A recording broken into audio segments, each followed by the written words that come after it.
ধোৱাচাঙত মটক জনগোষ্ঠীয় উন্নয়নৰ বাবে নিৰ্মিত ক'ল্ড ষ্ট'ৰ। উদ্বোধনৰ 5 মাহে ওলমি থাকিল তলা। এক প্ৰকাৰ ধোৱাচাঙত উঠিছে মটক জনগোষ্ঠীয় উন্নয়নৰ বাবে নিৰ্মিত ক'ল্ড ষ্ট'ৰ।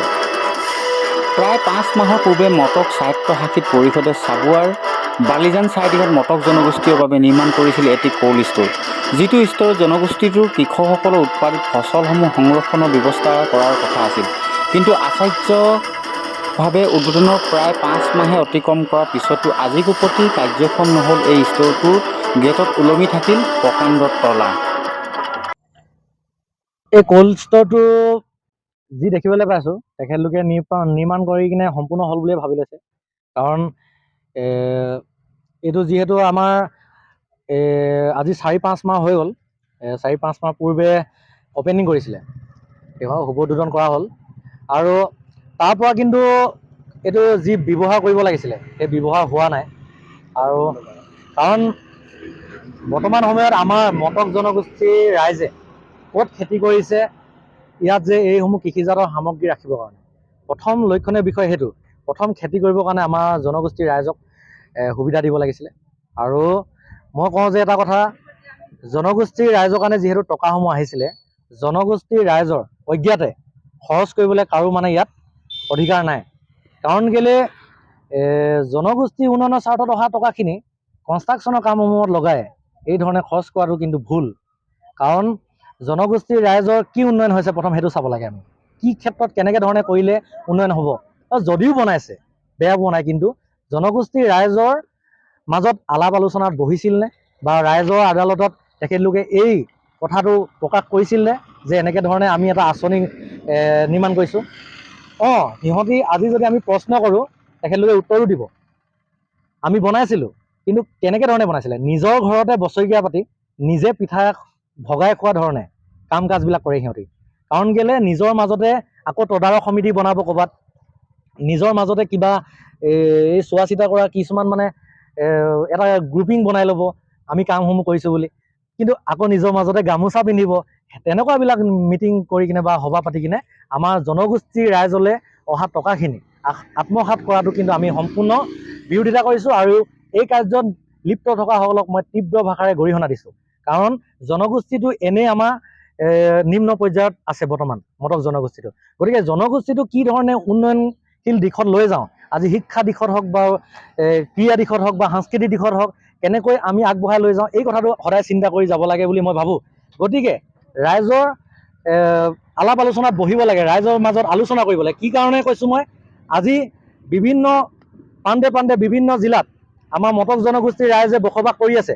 এই মটক অধ্যুষিত অঞ্চলসমূহত আমাৰ যিসকল বাঘা বাঘা নেতা বুলি নিজকে ভাবিছে, বা এই টকাসমূহ যাৰ মানে তত্বাৱধানত আছে, তেখেতলোকে খৰচ কি ধৰণে কৰিম, বা আজি ধৰি লওক ফিলবাৰী বা কাকপথাৰ, দিয়াক, আজি বকডুম, ভৰলুৱা, বগৈতলীয়া, ৰমৰীয়া, আজি ৰমৰীয়াত কেনেধৰণৰ এটা অনুষ্ঠান গঢ় দিলে ৰমৰীয়াবাসী সুখী হ'ব বা ৰমৰীয়াবাসী লাভ হ'ব। এই ঠাই ভেদে অঞ্চল ভেদে য'ত যিটো প্ৰযোজ্য সেইটো পদক্ষেপ গ্ৰহণ কৰিব লাগে বুলি মই ভাবোঁ। যিহেতু এতিয়া কিছুমান ঠাইত এনেকুৱা ভিতৰুৱা অঞ্চল আছে, আজি প্ৰযুক্তিবিদ্যাৰ দিনত কম্পিউটাৰ প্ৰশিক্ষণ আমাৰ যথেষ্ট প্ৰয়োজনীয়। গতিকে আজি যিসমূহ ভিতৰুৱা অঞ্চল আছে, তাৰ পৰা আজি চহৰলৈ গৈ এটা ল'ৰা কম্পিউটাৰ শিকিবলৈ যথেষ্ট পৰিমাণৰ টকা প্ৰয়োজন হয়। গতিকে মটক জনগোষ্ঠীৰ অধ্যুষিত যিসমূহ অঞ্চল আছে, সেই অঞ্চলসমূহত 4-5খন গাঁও বা 6-7খন গাঁৱৰ মাজত একোটা কম্পিউটাৰ প্ৰশিক্ষণ কেন্দ্ৰ বা বছৰজোৰাত আমাৰ যি পাঠদানৰ কাৰ্যসূচী চলে, তেনেকুৱা টিউশ্যন কোচিং চেণ্টাৰসমূহ আমি তেওঁলোকক মানে সুব্যৱস্থা কৰি দিব লাগে বুলি, ছাত্ৰ ছাত্ৰীসকলক সুব্যৱস্থা কৰি দিব লাগে বুলি মই ভাবোঁ। আৰু ক্ৰীড়া ক্ষেত্ৰত আজি কেৱল সিহঁতি ঢাক ঢোল বজাই আছে। ক্ৰীড়া ক্ষেত্ৰত কিমান আমাৰ জনগোষ্ঠীটো ল'ৰাই আগবাঢ়ি গৈছে, সেই দিশত কিন্তু চাবলৈ গ'লে আমি যদি চাবলৈ যাওঁ, তেনেহ'লে কিন্তু একেবাৰে নগণ্য হৈ আছে। কাৰণ আজি যদি বালিজান গাঁওখনত ধৰি লওক, মোৰ গাঁৱৰ বালিজান গাঁওখনত আমি এমাহজোৰা বা 15 দিন জোৰা এটা অনুশীলন শিবিৰ আমি পাতিলোঁ। কিন্তু আমি সেই শিবিৰত কিমানখিনিলৈকে তাত প্ৰশিক্ষণপ্ৰাপ্ত হ'ল বা কিমানখিনি প্ৰশিক্ষণ দিয়া হ'ল, আমাৰ ক্ৰীড়া দিশত কিমানখিনি উন্নতি হ'ল, সেইটো নাচাওঁ। কেৱল আমি গামোচা পিন্ধালোঁ আৰু সামৰণি মাৰিলোঁ, কেইজনমান বিশিষ্ট অতিথি বুলি আমি মাতিলোঁ, সেইখিনি কৈ কিনে সামৰি দিয়া হয়। কিন্তু এই বছৰ ল'ৰাটোৱে যিটো মানে ক্লাছ আমি 1ত যেনেকৈ ক খ পঢ়োঁ, ব্যঞ্জন বৰ্ণখিনি বা স্বৰবৰ্ণখিনি পঢ়োঁ, ক্লাছ 2ত আমি ABCD পঢ়োঁ, ক্লাছ 3ত আমি গ্ৰামাৰখিনি শিকোঁ, ক্লাছ 4ত আমি অসমীয়া গ্ৰামাৰখিনি পঢ়োঁ। তেনেকৈ ধৰণে ষ্টেপ বাই ষ্টেপ। আজি ফুটবলটো প্ৰথম ছুটিয়াবলৈ শিকিলে, তাৰপিছত তাক আমি গ'ল পষ্টত কেনেকৈ কিক মানে শ্বটিং কৰিব লাগিব, কৰ্নাৰ বল কেনেকৈ মাৰিব লাগিব, এইখিনি দিশত আমি উচ্চ মানদণ্ডৰ যিখিনি আমাৰ প্ৰশিক্ষণ, এই প্ৰশিক্ষণখিনি কিন্তু ক্ৰীড়া দিশত আমি দিয়া দেখিবলৈ পোৱা নাই। সেই গতিকে আমি ক্ৰীড়া ক্ষেত্ৰত আমাৰ জনগোষ্ঠীয় সংগঠনসমূহৰ যিসমূহ ক্ৰীড়া বিভাগৰ দায়িত্বত থকা আমি সন্মানীয় বিষয়ববীয়াসকলক মই অনুৰোধ জনাইছোঁ, ক্ৰীড়া ক্ষেত্ৰত আপোনালোকে প্ৰাধান্য দিয়ক। আৰু শিক্ষা ক্ষেত্ৰত যিসকল আছে, আমি এটা কাৰণে সুখী আছোঁ, কিন্তু এই মটক জনগোষ্ঠীৰ ছাত্ৰ ছাত্ৰীসকল যাতে এদিন APSCত পৰীক্ষাত উত্তীৰ্ণ হ'ব পাৰে, তাৰ কাৰণে কিন্তু APSC যি আমাৰ প্ৰশিক্ষণ দিছে বা পাঠদান কৰাইছে গুৱাহাটীত, সেইখিনি ভাল লাগিছে।